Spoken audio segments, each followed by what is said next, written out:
O jejum é uma prática milenar, uma prática que existe desde os tempos imemoriais. O jejum não foi criado no Evangelho. Muitas pessoas têm dúvidas a respeito do jejum e do seu poder. Muitos acham, por exemplo, que é um favor que você está prestando a Deus. Ou melhor, é uma forma de obter o favor de Deus. Eu sou Heleno Ávila, pastor na Igreja Palavra da Fé em Aracaju, em colaboração com o pastor Jairzinho. Estamos aqui para trazer novidades da palavra para você.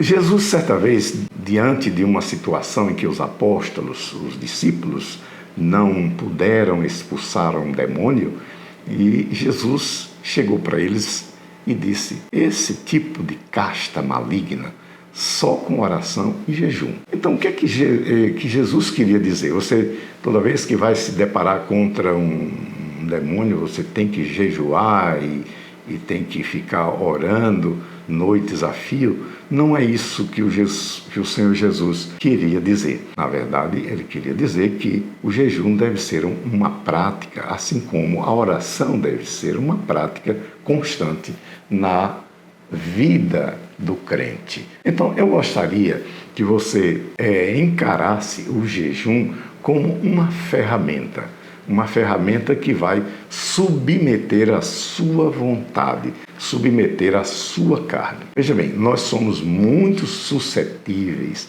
muito sujeitos a sermos guiados pelos acontecimentos, pelas circunstâncias, por aquilo que nos cerca, por aquilo que vemos, por aquilo que ouvimos, etc.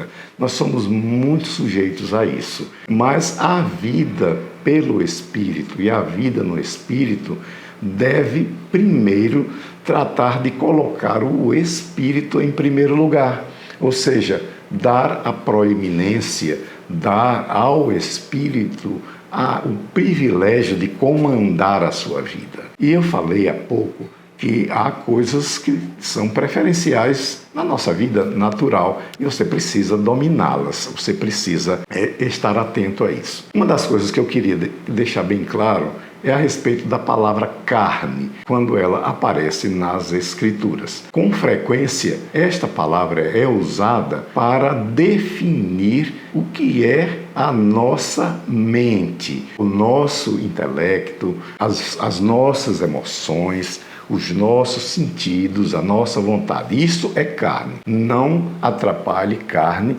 com o seu aspecto físico, o aspecto físico do seu corpo. Quando nós jejuamos, nós fatalmente vamos enfraquecer essa área da vida. E quando a carne é submetida, quando ela está submetida pela ausência de comida, pela ausência de certos hábitos, o jejum não é só a ausência de alimento. Você pode jejuar de outras formas também, evitando outras coisas.